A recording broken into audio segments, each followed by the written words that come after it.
The truth about cocaine trafficking in Colombia. It's not what you may think.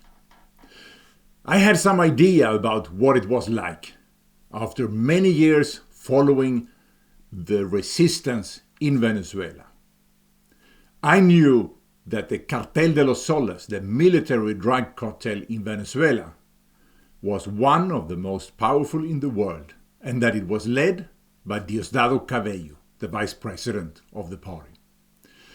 I also knew that Venezuela is practically a colony of Cuba. But I didn't know much about the cocaine trafficking in Colombia. I just knew from the bodyguard, this bodyguard of Diosdado Cabello, that the head of the cartel was Diosdado and that the drugs entered from Colombia over the border to this cartel. And I knew that one of the points where it entered is at, I think it's called Orope, which is right inside of Puerto Santander in Colombia, in Norte de Santander, where the capital is Cúcuta. Then I saw a documentary in several parts on the Swedish national TV, the Swedish equivalent of BBC, called SVT. The name of the documentary was I skuggan av El Chapo, that is, in the shadow of El Chapo, Guzman, obviously. As you can see here in this video, they went to Catatumbo. Norte de Santander, that area is called Catatumbo, or Catatumbo. And they looked at people who are growing coca, harvesting it, how they process it. And they had, as a guide, a reporter, as they claimed, from the area. But although the Swedish reporter mentioned that this is close to Venezuela, that's the one and only time in these three segments that the name of Venezuela was mentioned. The whole documentary talked about how this cocaine was smuggled out through Mexican cartels. In fact, this alleged reporter from Catatumbo, said that the Mexican cartels were all over. Also, if you go out on YouTube, you can find, Google, actually look at it, look it up on YouTube. Corridos. Corrido is the name of the type of Mexican music. Narco corrido. And you will find narco corrido in Catatumbo.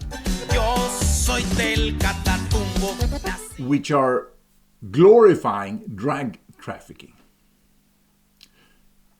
Now, do you believe that? Let me tell you what I did.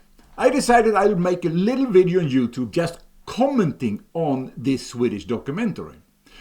But in order to make it more graphical, I decided I'll wait till I go down to Cúcuta and then I will grab a video and I will show how Catatumbo is located right next to the Venezuelan border. Where the cocaine is coming in, we know that. However, when I went there, in order to record a series of videos that I called The Devil's Dream about the situation in that border region, I went up towards La Gavarra. Actually, I reached La Gavarra. I recorded the video with the drone. But on the way home, I was stopped and kidnapped. These people said that they were from ELN. And I was held for a number of weeks in Colombia. Then, I didn't know it at the time, but they took me over the border to Venezuela. I thought I was in the lowlands of Colombia. I was in the lowlands of Venezuela, Sur del Lago, in the Zulia state of Venezuela. In fact, there were so many proofs after I was liberated. There were so many things I had looked up and could see that I was in Venezuela, including a phone number I'd read on the wall was a Venezuelan phone number and not Colombian. But one of the more curious things was once a military helicopter flew over and we went out in the forest. And I heard birds that sounded like forest pigeons. No, not pigeons. Hen.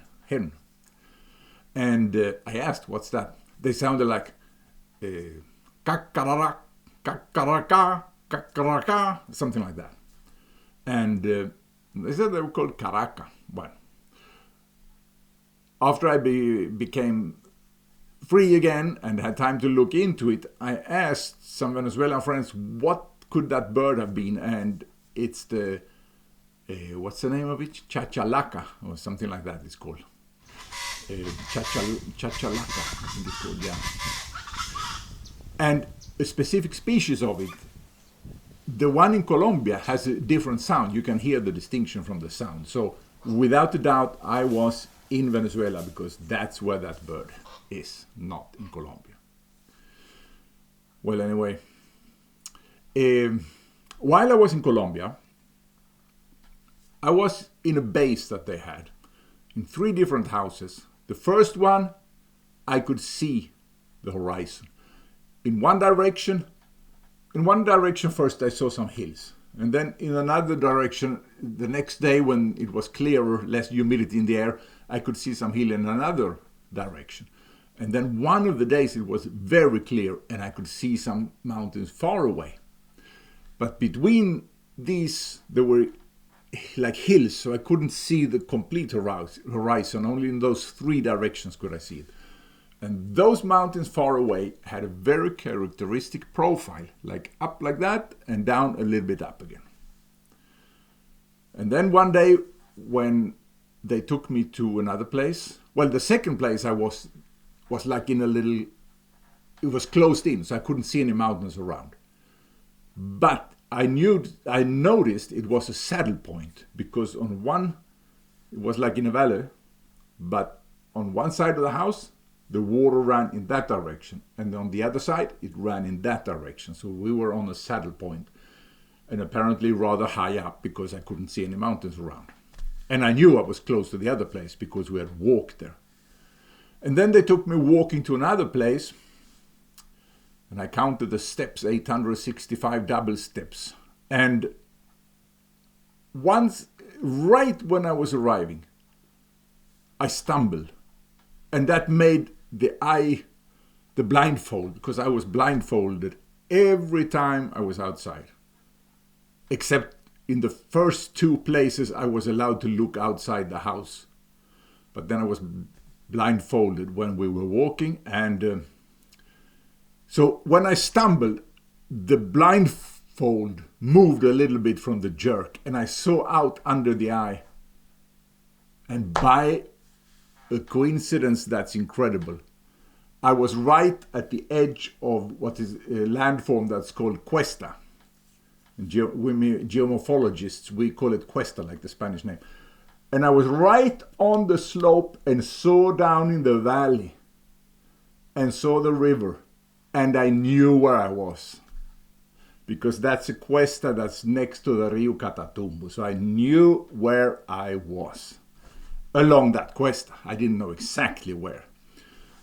So when I was free, I would look up where is that cuesta next to the river, and where along that do I see those mountains in that position. And I found an area that's about 10 square kilometers max. So I started to look at satellite images, but there were no up-to-date images, or large parts of that did not have up-to-date images in Google Earth. So I went ahead and I bought the best image I could of the missing areas, and still I didn't find it. And I kept looking at other areas too around Catatumbo to see. But I kept coming back to that place like as the most likely. I can tell you also, I had estimated when I was there that I was at an elevation of 300 meters above sea level, based on climate and wind and, the whole feeling was about 300 meters above sea level. Anyway, since I didn't find it in that image, I gave up. For a while, looked at other things, and then one day I found that Google Earth had put up a newer image. I think that was in August 2023. I was released the 3rd of May. I was kidnapped the 1st of March and released the 3rd of May. Up in the Catatumbo Mountains I was released. So when Google Earth had put out that newer image, I saw something weird. I saw that they had in fact put up 2 new images, one from a number of years ago and one from now in 2023. But the 2 images were the same image with different resolution. So I started to get very suspicious, as you can imagine. And I ordered a new image from space. That's the first time I bought an image from space. Using a cell phone, I put in an order from the company Sky-Fi, and a few days later I got an image with 0.5 meter of resolution. The others had 1 meter. Now I got one with a 0.5 meter of resolution. And I actually identified the house where I had seen down to the river. But I still needed to find the other 2 to be certain and to know the distance between them, that I had counted the steps when walking. So then it turned out on Sky-Fi they offered an image taken the same day as mine with 30 centimeters resolution. So I thought maybe if I buy that I'll see some more detail. So I bought that. However, it turned out to just be a processed version of the 50 centimeter image. It was not new data, so that was useless. But I was getting so close. I did find in the 50 centimeter image a house that it could be, but I was not sure, I was uncertain. A house that could be the second one I had been in, the one on the saddle point. And I still had no clue where the first one was. So I decided I'll order another image taken from space, but from another satellite, not Chinese this time, but American. And I got it on January 4th. 1 meter resolution, because I just wanted to double check the Chinese images. And I found the house. I found the house where I'd been at first. And the Chinese images were not wrong. It was just that by chance, things like the direction of the sun and the shadow, this time I saw it when I hadn't seen it in all the other images. And the thing that had tricked me all these times was that I saw the house, but there were other buildings, I thought, buildings next to it, which I hadn't seen. And then I realized, let me go into Google Earth and look at it in perspective. And sure enough, there is a break in the terrain. And I realized I had not seen those buildings, but nor had I seen that they were not there. Because of the break in terrain, I had not seen beyond that break about 20 meters away. So I couldn't claim that I knew they shouldn't be there. You see? And everything else matched. The distances, everything else matched. So now I was sure. And then I could start look around at other things. And I had heard from one of the houses, the one on the cliff, I had heard a diesel vehicle going up. And I had been transported in something very tall with a diesel engine. And I said, what kind of vehicle is this? And he said, it's a tractor. And I, what? Tractor with 2 people? I was sitting, one guy driving here, I in the middle, and one here. And I noticed, I had a blindfold, remember, but I noticed that the instrument panel went out towards me a little bit because my knees would collide with it. And the floor went up like 2 inches maybe. And then a few weeks ago, I learned about a vehicle called Unimog. It was a Unimog. And there is a model exactly like I described in the interior. There are many models of it, but there is one that's exactly like that. So for sure, it was a Unimog they used.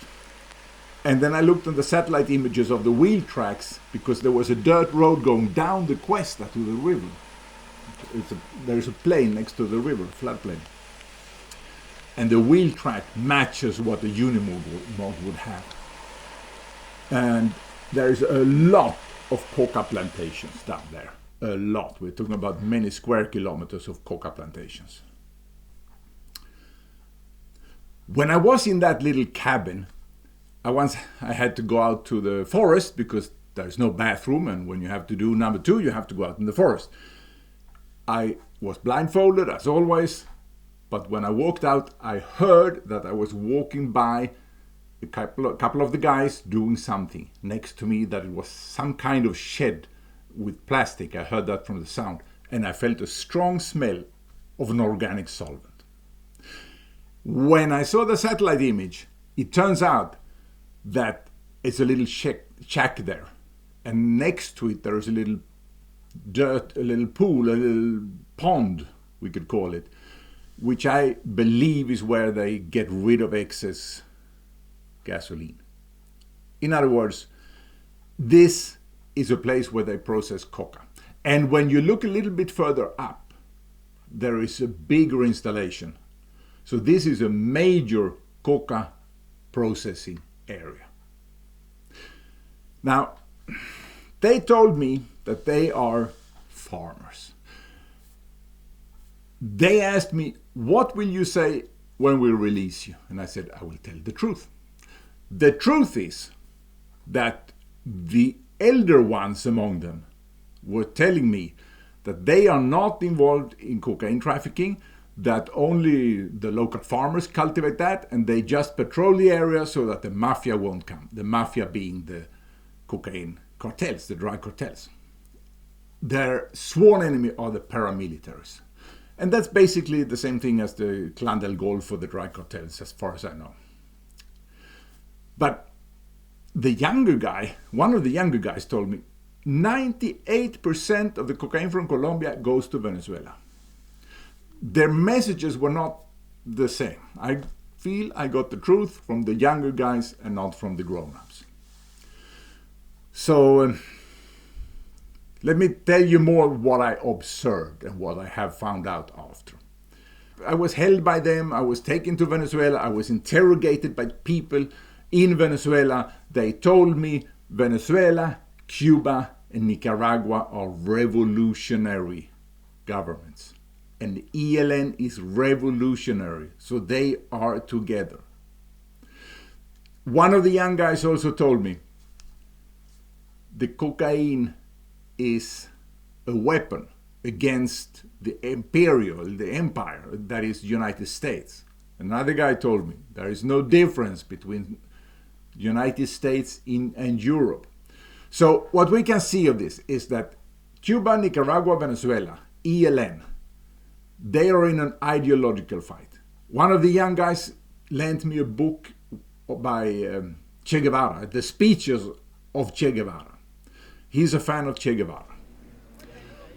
A lot of them are Christian, devout Christians. How do I know this? Well, I know who they are. I know their family.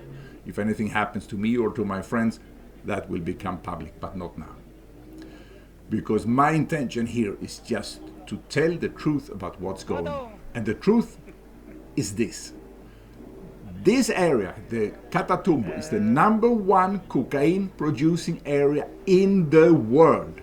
And those who kidnapped me, are the ones doing it. And they are exporting this to Venezuela, to the Cartel de los Soles. And from Venezuela, it doesn't have to be smuggled. Well, part of it is smuggled, but a lot of it is simply transported to their allies. Countries like Syria, Iran, Russia, and smuggled out from there because they are ideological allies who are using narcotics as a political weapon in an asymmetrical war against the United States and Europe. So these in the ELN are part of that.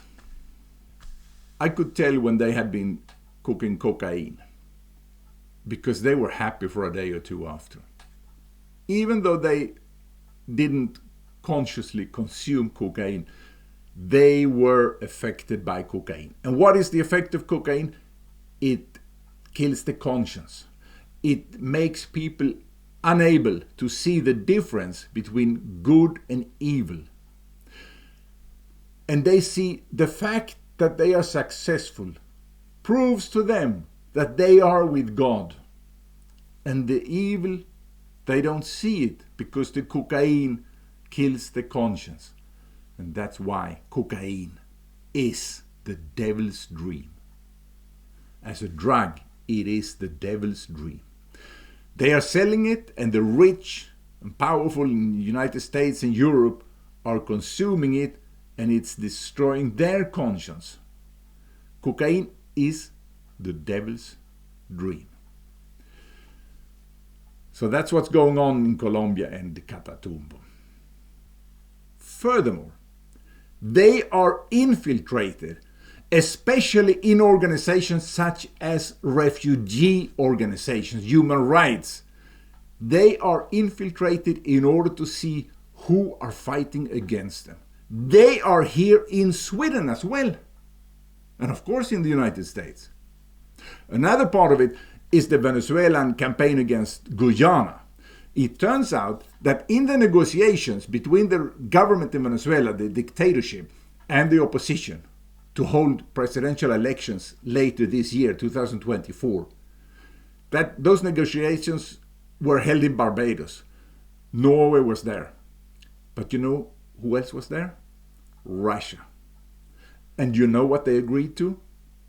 To have a united front against Guyana and to reclaim Guyana Essequibo. Russia was involved in that because Russia wants to stir up a war in South America. Russia wants to stir up a war in Yemen, in Gaza, in South America. I'm sure they would love a war in Taiwan as well. Russia wants to make war all over the place so that the West will have to pull resources away from Ukraine. This is on the threshold of World War III. And this cocaine is a part of it. So that's the truth of the cocaine in Colombia. El que vivió en la pobreza, trabajando con esmero, pero gracias a la coca, el Catatumbo renació de nuevo.